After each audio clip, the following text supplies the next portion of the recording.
Hello, Gabe Heller here, G. Hohenzollern on YouTube and How to Brown Couch on Twitch. And it's time for an unboxing video. Here's the box. It didn't come in a box, it kind of is the box. This is removable here. Now what this is a 16mm film projector. Now I have a Bell & Howell 8mm projector, but I only have one 8mm film, and it's porn, so I'm not going to be showing it. I found it in my neighbor's trash, and I was like, well, in order to watch this, I need an 8mm projector, and then I found out it was porn. It isn't really, it doesn't have a plot. It's more sort of artsy. It's like an art film. It's like 44 short films about porn. But in any case, that's not going to be on the internet, at least not by my hand.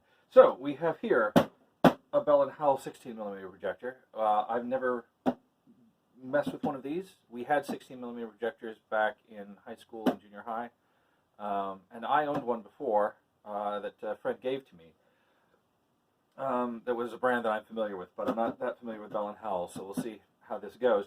Now, it was $40 here at Savers in Minneapolis. Sarah, my wife, has worked as a professional projector before. I've worked as an amateur projector at my college. We had Max Cinema at Macalester College, which showed films every week or so. But anyway, so I'm kind of familiar with projectors. It's been a while. So let's see what's inside here, without further ado.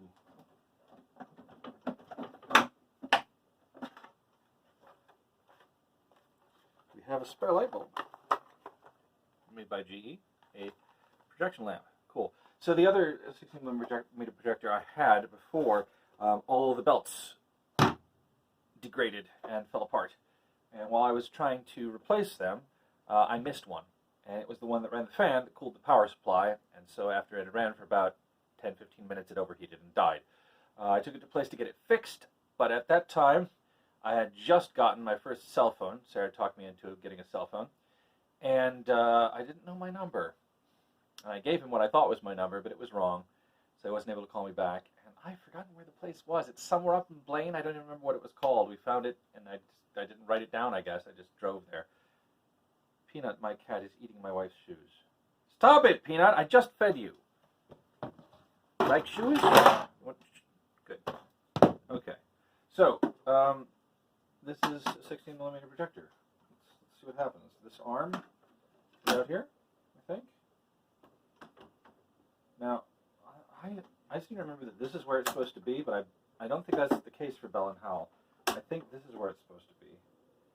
This will be where the film goes, and this will be the take-up reel. Now, I don't have an empty reel, but I have two films which are on reels bigger than they need.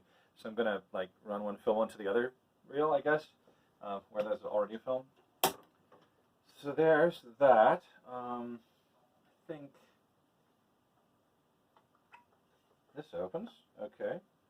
And then something happened here. There. Okay. And then I think the film goes in here. And then we put these back, I think. So let's see here. I've got this. The Rise of Organized Labor. When I was looking to buy 16mm films for the other projector to show, I think this was just cheap. I was looking at like Dr. Seuss films I remember from when I was a kid, but those were going for hundreds of dollars, and this was a lot less. So we have the history of organized labor, and we have also an introduction to the Soviet Union. God knows why these were cheap, probably because they don't believe in the market economy, or they didn't. Okay, so therefore their films are inexpensive.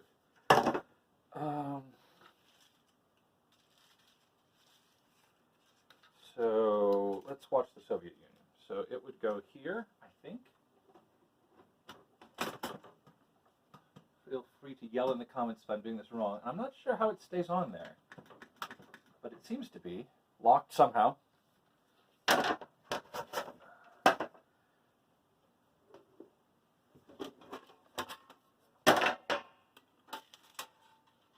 Oh, I see. There's a little locky thing there. So maybe that's what's going on. I hope I can figure out how to get these off of here when it comes time to do so.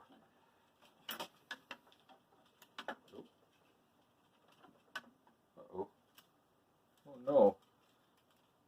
Well, that's going to be interesting. I'm going to have to stop this phone from unreeling. Okay, there we are. Because this one's going to come on this way. It's the opposite of the way this phone was on there. I think I'm going to go get some tape.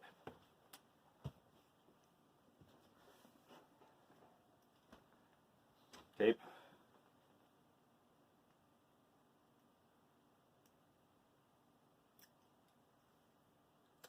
Nothing to cut tape with.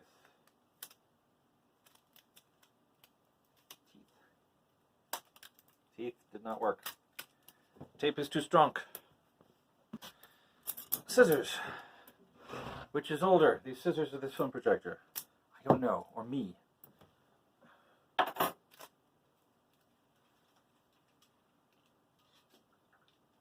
Whoa. Film projector is heavy.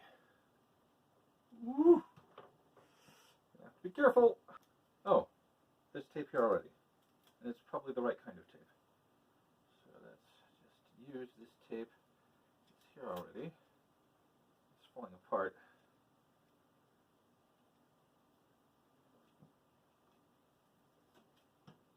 There it is.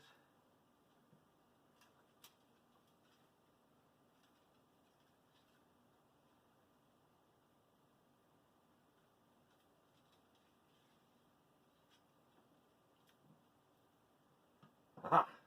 Okay. Now, I presume... Oh, no. That wouldn't work. Oh, I wonder if it's actually self-loading. Shall we try it?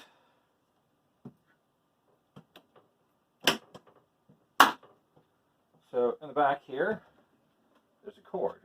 It's all coiled up. I'm going to move it a few inches back.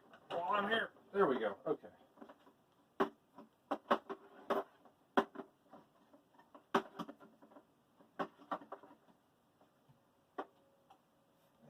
over here somewhere is the power cord.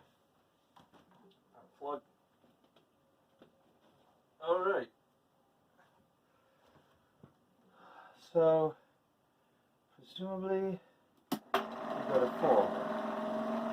And we feed this in here, and we see what happens. The answer is, it curls around. Let's try and uncurl it. Is that what it's supposed to do? Oh, there we go. Well, that's interesting. I think this loop is not supposed to be this big. Alright, you. We have to reverse. How do we get you out of here? This lifts up. There we go. Okay. I think I have a better idea how to thread this now. Like I said, I'm not very familiar with Bell & Howell's. Okay, so we start with feeding this in here. There it goes. Comes up there, we stop it. Because now, it's got to go down here, I think.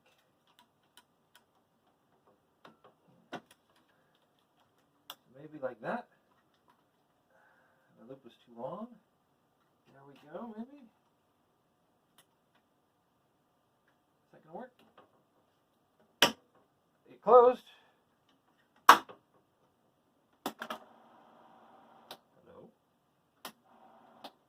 What's going on? It doesn't want to move. Some switch has not been tripped. Hello, cat.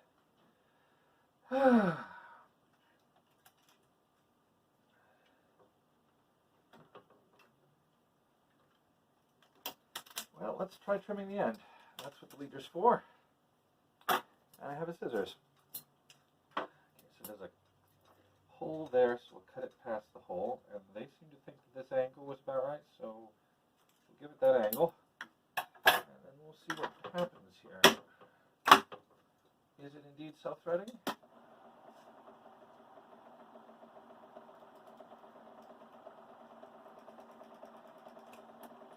Come on, come on. Go here.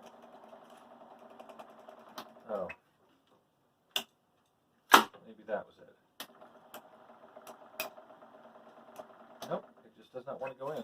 Okay, so if we think that it is not auto-loading, and we need a whole lot of film here, getting to the actual film, we're about to destroy part one of the Soviet Union.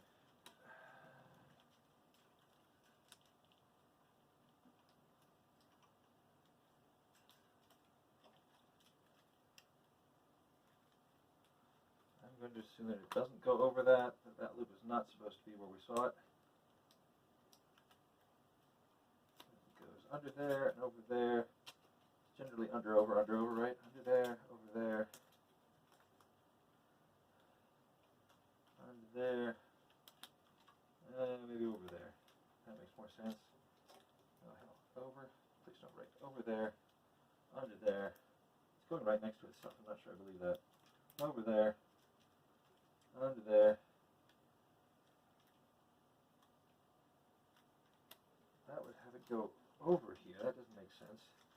It would have to go here. And it would come out here.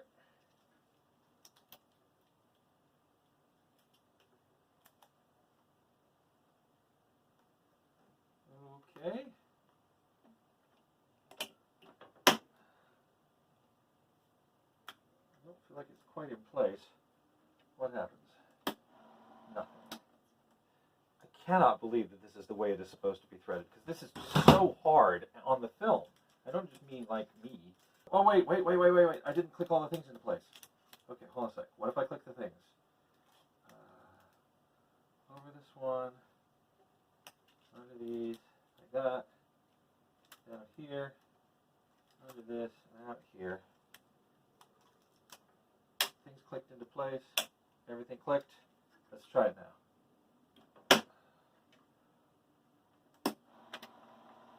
Oh my god.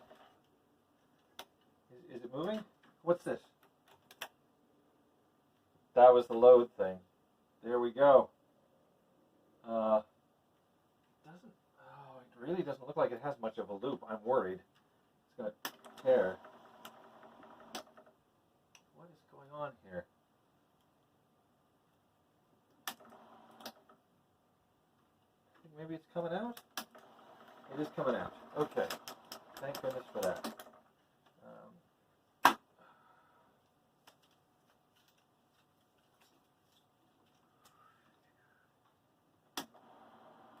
Now it's not.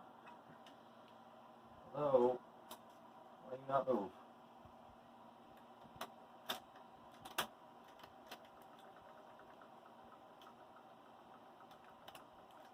I do not know what's going on here. Oh my god. Is it doing something? It seems like it's not. It seems like it's just tearing up the film. What did I do?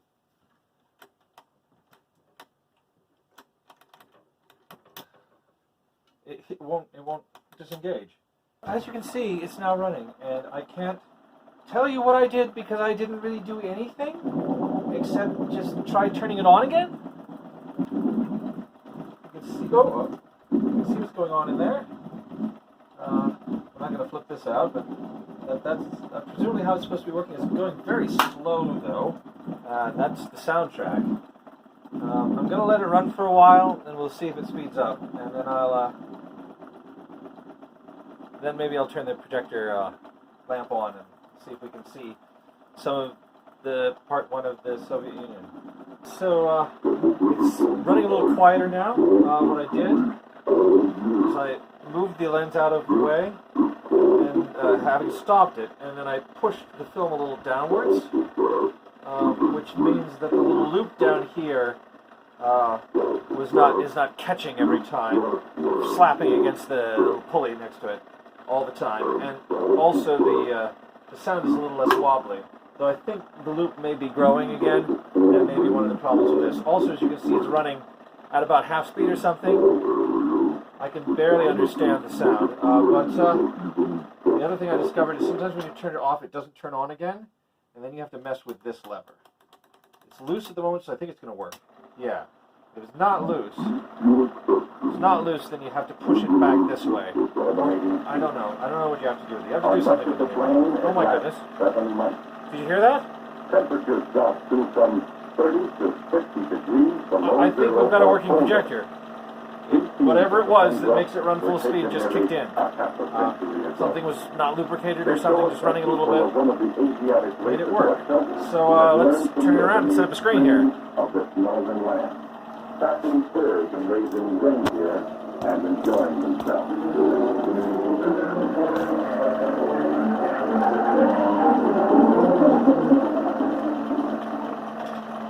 Even so long ago, ships called icebreakers were used to keep harbors and rivers open as long as possible during the winter months. The black and white scenes in this film show us something of the century before the communist revolution. Of the plain, about 5% is good farmland, and growing enough to feed the people has always been a problem. Through the centuries, more and more land has been cleared for farming. When these trees were taken, nearly 80% of the people were living off the land in some form of agriculture. In these scenes, we can see some of the reasons historians say the Russian people traditionally have put much trust in group effort. Clearing more land, draining more swamps, and otherwise farm to increase the farmland has continued until today. Though the farmland has been increasing, the number of persons on farms has been decreasing rapidly. The traditionally small farms of the peasants were seized and put with neighboring fields into one big farm called a collective. Oh no. Just about to turn it and slow down again. Okay, here we go. At these stations, farm supervisors were placed to maintain the machines and through the machines to control farming. With machines, fewer persons were needed to do the work. To increase effort, each person is paid a share of the farm's profit according to the hours put in. The agriculture of the plain has improved. That's small and low. This change was planned under the Tsars, but was forced on the people by the communist government.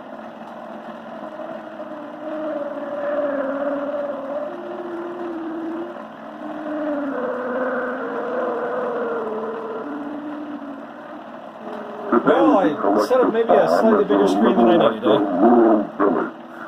About 100 families live on the collective.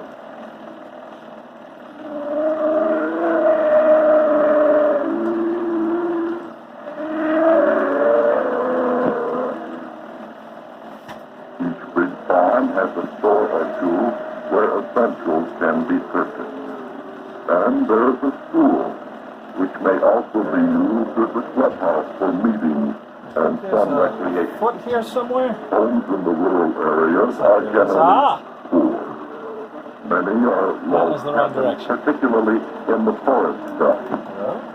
Though almost all of the homes are small, many have electricity. Oh no. And some have television. It is well to remember that all of this region was destroyed during the war. The people think of these shacks as temporary.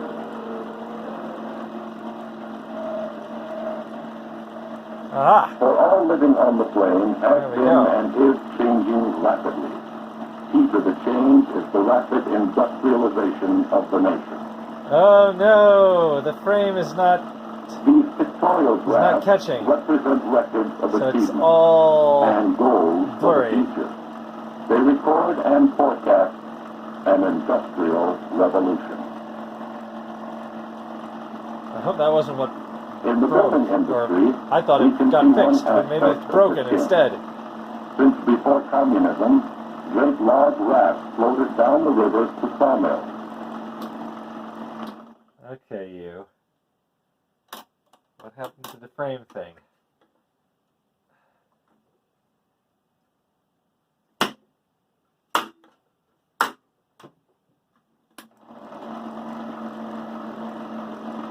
Even then, this industry was beginning Nope. to use machines and power. Machine saws were used to cut the logs into boards. Tools, the boards were loaded by hand onto a cart to be pulled away by horses to the stack. Huh. Industrialization was in its beginning. Labor was plentiful. It may have been running slow before because that mechanism had been oiled or something, and now the mechanism's seized up. Portable gasoline saws were used to cut timber into logs. I'll be back later. And firewood. Just to let you know, this video is over soon. So rub your eyes and scratch your thighs and sing in tune. It's time to find another kind of video, for this one is nearly done, you know.